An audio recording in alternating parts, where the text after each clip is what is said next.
Hi అండి, welcome back to my channel Dimple Durga kitchen. ఈరోజు మనం ఇంటిలోనే సూపర్ రిచ్ టేస్ట్ కాజు మటన్ చేస్తున్నాం.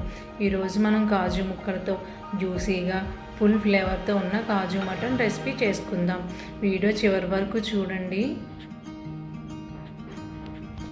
నేనైతే 1/2 kg మటన్ తీసుకున్నాను. దాంట్లో కొంచెం సాల్ట్ వేసి బాగా శుభ్రం చేసుకొని ఇలా చిన్న చిన్న పీసెస్ కింద కట్ చేసుకోవాలి. మటన్ మొత్తం కుక్కర్లోకి తీసుకోవాలి. పాన్లో 1 స్పూన్ అల్లం వెల్లుల్లి పేస్ట్, 1 టేబుల్ స్పూన్ పసుపు, 1 స్పూన్ ఆయిల్ యాడ్ చేసుకోవాలి. మటన్ ముక్కలు మునిగేంత వరకు వాటర్ యాడ్ చేసుకుంటే సరిపోతుంది. యాడ్ చేశాక ఒకసారి అంతే ఇలా కలుపుకోవాలి. కుక్కర్ మూత పెట్టేసి 4-5 విజిల్ అయితే రప్పిద్దాం. మటన్ కొంచెం ముదురుదైతే 7-8 విజిల్ రావాలి.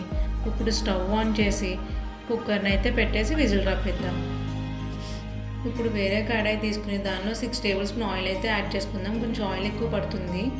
దానిలో బిర్యానీ ఆకు, లవంగ మొగ్గలు, దాల్చిన చెక్క, ఇలాచి యాడ్ చేసుకుందాం. ఇలా అయితే 2 మినిట్స్ ఫ్రై చేసుకుందాం. అవి ఫ్రై అయ్యాక సన్నగా కట్ చేసుకుని ఉల్లిపాయ ముక్కలు యాడ్ చేసుకోవాలి. సన్నగా చీల్చుకున్న 4 పచ్చిమిర్చి, 1 టేబుల్ స్పూన్ పసుపు అయితే యాడ్ చేసుకుని ఉల్లిపాయ ముక్కలు గోల్డెన్ బ్రౌన్ కలర్ వచ్చేంత వరకు మనం ఫ్రై చేసుకోవాలి.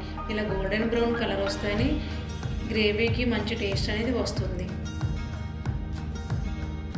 ఇలా మూత తీసి మధ్యలో ఒక్కొక్కసారి కలుపుతూ ఉండాలి, లేకపోతే ఉల్లిపాయలు అనేవి అడుగంటేసి మాడి స్మెల్ అనేది వస్తుంది. ఇప్పుడు మనం కుక్కర్ మూత తీసి మటన్ అయితే చూద్దాం. చూసారు కదా, మటన్ అయితే ఎంత మంచిగా ఉడికిందో. ఇలా 90% మాత్రం ఉడికితే సరిపోతుంది. ఆనియన్స్ కూడా మంచి గోల్డెన్ బ్రౌన్ కలర్లోకి అయితే వచ్చేసాయి. ఇలా ఉడికించుకున్న మటన్ని దీనిలోకి అయితే యాడ్ చేసేసుకుందాం. ఇలా అంతా ఒకసారి కలుపుకుందాం. దీనిలో ఎక్స్ట్రా వాటర్ అయితే యాడ్ చేసుకునే అవసరం లేదు. మీకు గ్రేవీ ఎక్కువ కావాలంటే వాటర్ యాడ్ చేసుకోండి. ఇప్పుడు దీనిలో మీ టేస్ట్కి సరిపడంత సాల్ట్, 3 టేబుల్ స్పూన్ల కారం, 1 టేబుల్ స్పూన్ ధనియాల powder, 1 table spoon garam masala, మీకు కావాల్సినంత కాజునైతే యాడ్ చేసుకోవాలి. కాజునైతే యాడ్ చేసుకున్న తర్వాత గరిటె పెట్టి అంతా ఒకసారి కలుపుకొని దీంట్లో వాటర్ ఇంకిపోయి ఆయిల్ పైకి తేలేంత వరకు అయితే మనం రెస్ట్ ఇవ్వాలి. ఆయిల్ అయితే పైకి తేలింది కదండి. ఇప్పుడు మనం దానిలో మటన్ మసాలా యాడ్ చేసుకోవాలి. మటన్ మసాలా లేకపోతే చికెన్ అయినా యాడ్ చేసుకోవచ్చు. అంతా ఒకసారి కలుపుకొని ఫ్లేమ్ లోలో పెట్టుకుని 10 మినిట్స్ అయితే రెస్ట్ ఇవ్వాలి. 10 మినిట్స్ తర్వాత మూత తీసి గట్టి పట్టి అంతా ఒకసారి కలుపుకుంటూ ఉండాలి. చూసారు కదండి, గ్రేవీ అంతా అయితే చిక్కబడిపోయి ఉంది.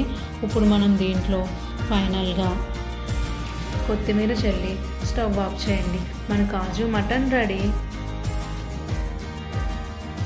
ఈ కాజు మటన్ని రైస్, రోటీ లేదా బిర్యానీతో ట్రై చేస్తే టేస్ట్ సూపర్గా ఉంటుంది. మీకు ఈ కాజు మటన్ రెసిపీ నచ్చితే లైక్ చేయండి. ఇంకా ఇలాంటి టేస్టీ రెసిపీస్ కోసం సబ్స్క్రైబ్ అవ్వండి.